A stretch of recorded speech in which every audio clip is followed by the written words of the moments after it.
With love, reverence, and gratitude, I offer my prayerful pranams at the divine lotus feet of our omnipresent Lord Bhagavan Sri Sathya Sai Baba. Dear brothers and sisters, loving Sai Ram to all of you. Greetings of love and peace to all of you. Yesterday we celebrated the Guru Purnima day in Dallas Center. It was a wonderful experience of love and friendship. And Lord Jesus said in the Bible, wherever two or more people are gathered, His presence is there. And Bhagavan Sri Sathya Sai Baba said, wherever devotees gather in His name and sing His glories or do His work, He is there. So that is what we are doing. All of us love Swami, do His works. So wherever His glories are sung, His work is done, He is present. So let us feel He is with us.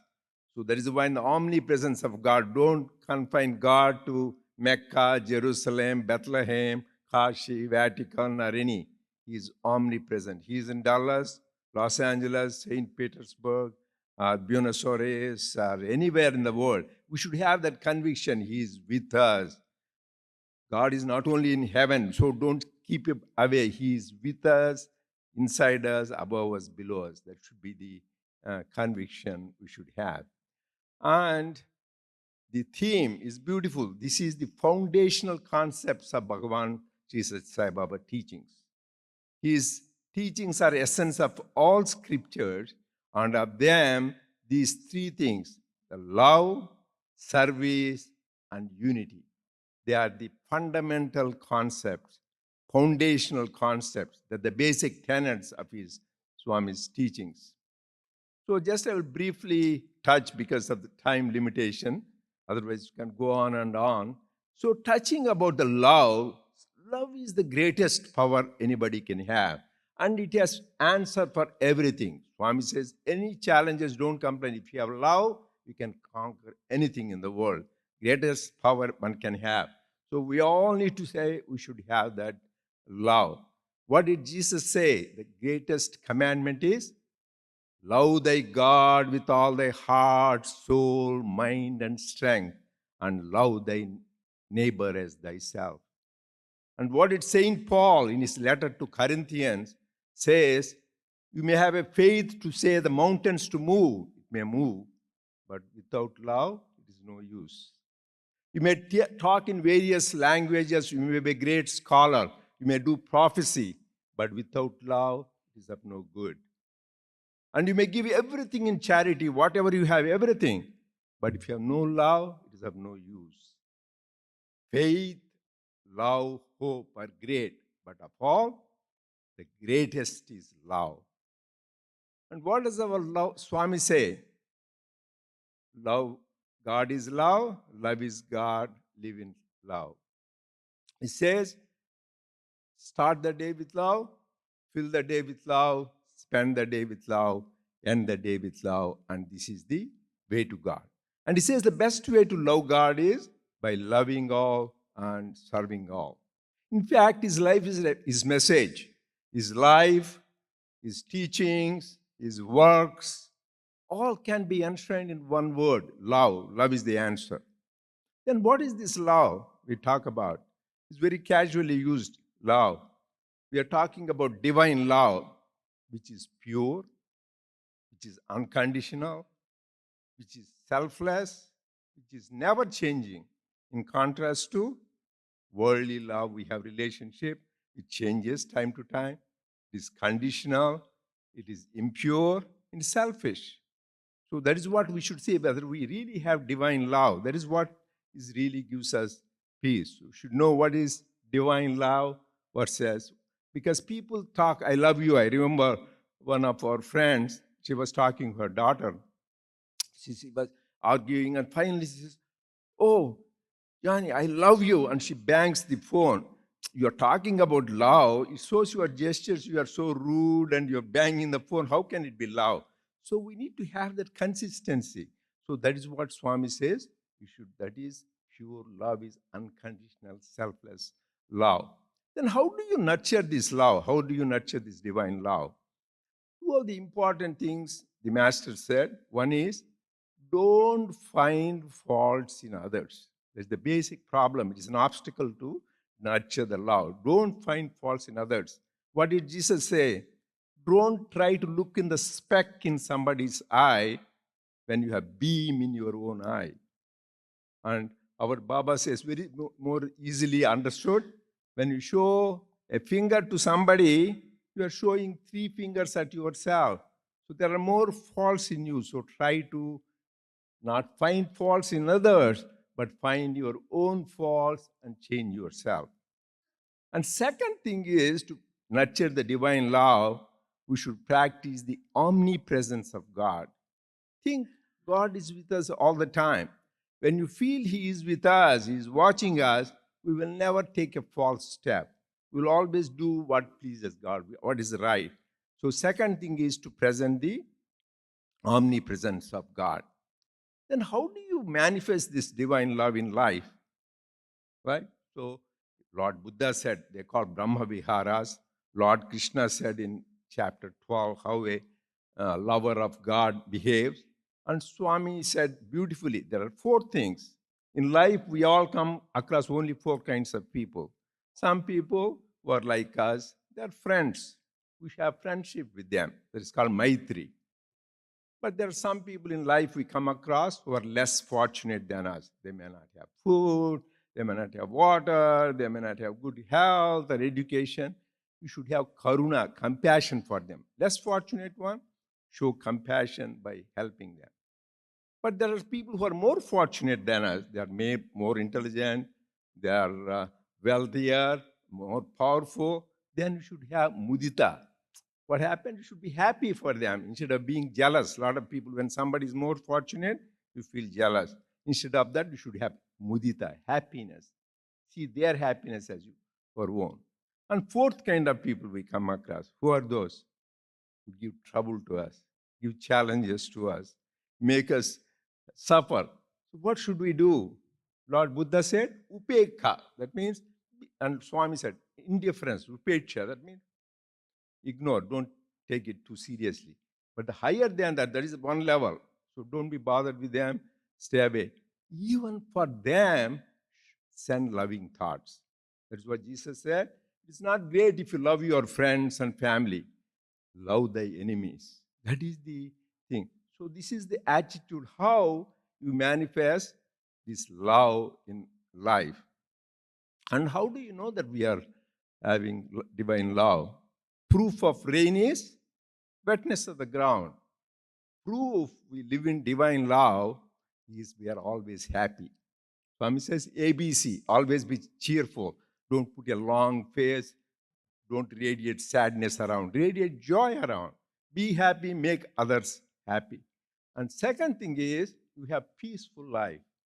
As Jesus said, what kind of peace? Peace that passeth understanding. The supreme peace, prashanti. That is what we will experience. This is what love is. That is why love is the underlying basis of all the 5 human values they talked about. Love in is action is the right conduct. Love in feeling is peace. Love in understanding is non-violence. Love in thought and word is truth. So, underlying principle is love. If you practice love, all other values are automatically practiced.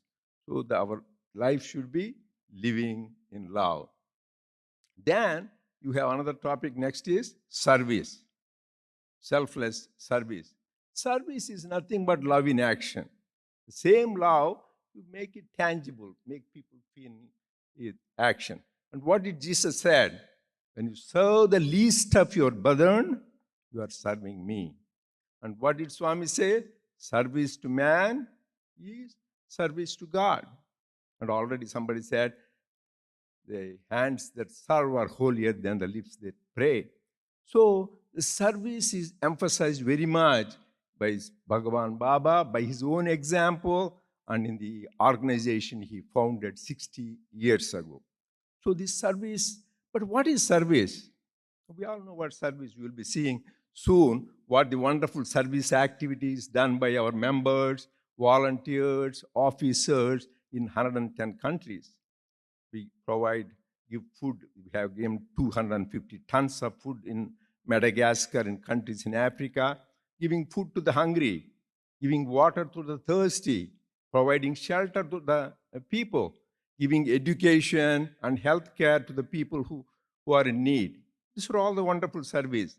But don't confine it to that. Baba said, when you smile at somebody, there is a service. You are making anything which makes somebody happy, giving a smile and nice gestures. All this, giving a pat, hey, you did a good job. All this is also service. And the greatest service is a prayer. Samasta loka sukhino bhavantu. May all the people be happy, not just your fellow human beings. You pray for the peace and happiness of the animals, the plants, the insects, birds, planets, galaxies, the whole universe. You embrace everything. That is why it says, not just for people translate, may all the human beings happy. No, it's not only the human beings. Samasta loka means all worlds. It encompasses living, non-living beings, planets, galaxies, the whole universe. That is the kind of love we should have embraced. But this service, Swami says, as I said, loving words, I can tell you one thing. We think it's words. Words make a big difference. When I was practicing, I had a patient who had thyroid problem. They get usually emotional and agitated. So she came to me that day. She was very much crying, and I comforted her, gave her, adjusted the medicine. Then she said, I said, why you are so agitated? She said her mother was dying of a terminal cancer, and she's in hospice. She may die any time. Then after, when I was leaving, I said, don't worry, be happy. Like what Swami says, don't worry, be happy. Then she didn't show up for 6 months. I thought probably she was upset with me. I thought I was probably careless. But after 6 months, she comes back, gives me a hat with embroidered, don't worry, be happy. I said, what is it? You didn't show up. Because you said that, I told my mother, dying mother, she said she liked it so much, she embroidered on the hats and gave it to other dying patients. And when she died, she told her daughter, take up this project. If you, in my memory, continue to do that. Just a kind words make big difference. Another thing is, Swami said beautifully in the discourse, we all do service, but attitude of gratitude. Be grateful to the person who is served. It is an opportunity God has given us. We should have the feeling, as Jesus said, when you serve the least of brethren, you are serving me. We should have the attitude you are serving God. That is why it is called Narayana Seva, Baba said. You are serving God. We should have that feeling. We are not serving somebody else. We are serving God Himself. We need to do that with that humility. And third thing is you should have sacrifice. When we do service, involves sacrifice. When Jesus saw in the temple, there was an old woman putting 2 pennies. That means copper. Just 2 pennies in the treasury of the temple. And Jesus says, turns around, she gave more than everybody else. Some people are putting so much money, gold, diamonds. She gave only 2 coins. Then said, people gave part of their wealth, but she gave what all she had. And we have so many good people in our organization. I can share one devotee. Some of you know him. He passed away. He's no more. His name is James Johnson. He's an African-American. He comes from Cleveland, Ohio. So this man was living on Social Security. He didn't even have a car to even take care of the grocery. People used to drive him around because he's a wonderful devotee.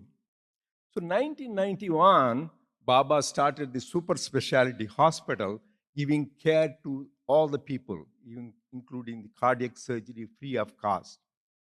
And then there, in the stadium, they announced the donors' names. They announced many people who gave millions of dollars. Then they announced this James Johnson gave $100,000. People in the audience were surprised, shocked. This man, didn't even have a car, no place to live. How can he give $100,000?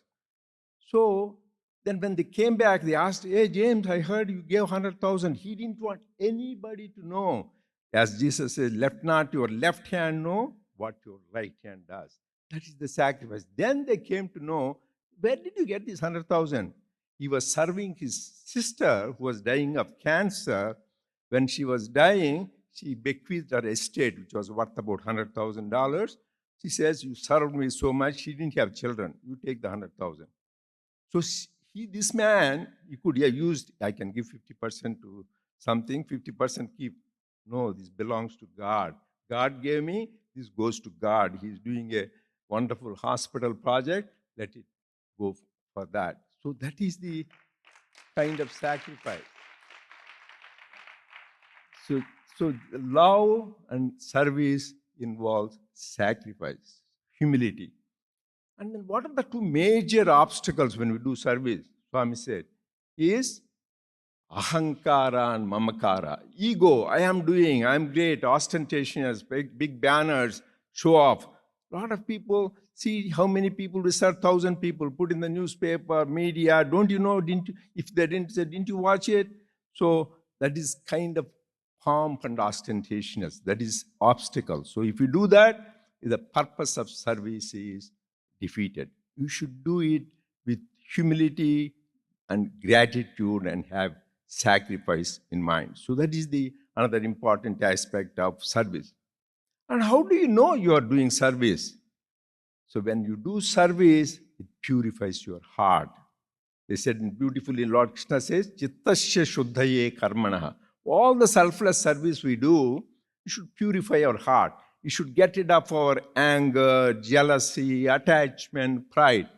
If it is not doing that, any number of years we do, it is of no use. So you should purify our heart. That is what why is purity important? What did Jesus say? Blessed are the pure in heart, for they shall see God. And our Baba said, purity is enlightenment. The minute you are pure, you are enlightened. There is nothing else you need to do. And that is the theme of our 11th World Conference this year, where how to live a life in purity. So the proof of rain, I said, is wetness of the ground. For love, it is happiness and peace. For service, it is having the purity. If you are pure, that means you did good selfless. Otherwise, you have to do many more lifetimes of service. And then when we do this, what is the final thing to achieve? This oneness, unity. Ekam eva advitiyam Brahma. There is only one thing exists, that is divinity. We all get confused. There is world, there is nature, there is me, God. There is only one thing exists. It is our delusion to think there is something other than God exists. Be convinced. Swami says there is only one thing exists. Every cell, every atom, every moment of the whole thing life is permeated by God and God alone. Sarvam Kalvidam Brahma. That is what Vedanta says. That kind of experience comes. You will see only, Swami says, dual mind is half blind. Whenever you think two, you are still blind. The one, we should see that oneness, that unity. But that unity starts with us. Unity at the individual level, at the family level, at the society, and at the universe level. First, we need to practice among the people we think we want unity. First, practice unity at the individual level. What is unity? Here, they call in Sanskrit Trikarana Shuddhi. That means thought, word, and deed. We should have harmony. Think good, speak good, do good. Swami says, think good, think no evil. Speak good, speak no evil. Do good, do no evil. This is the way to God. It's not a very complicated. You don't need to know all the scriptures and mantras, but simple things. So this is the harmony of thought, word, and deed. So if we practice that, then we will have next level of the harmony in the family. There are so many broken families in the world. That is why Swami says harmony in the family. Family is the foundation unit of society. So if we have family's harmony, then the society will be happy. What did Swami say for that? Because Harish told my two quotes which I was thinking of using. There is only, so anyway, come back to that. So anyway, he said, nations are many, earth is one. So there's also what Swami start. But he forgot one thing, states are many, nation is one. We have 50 states. So here we all much past it. So you see that unity in thing. That is what.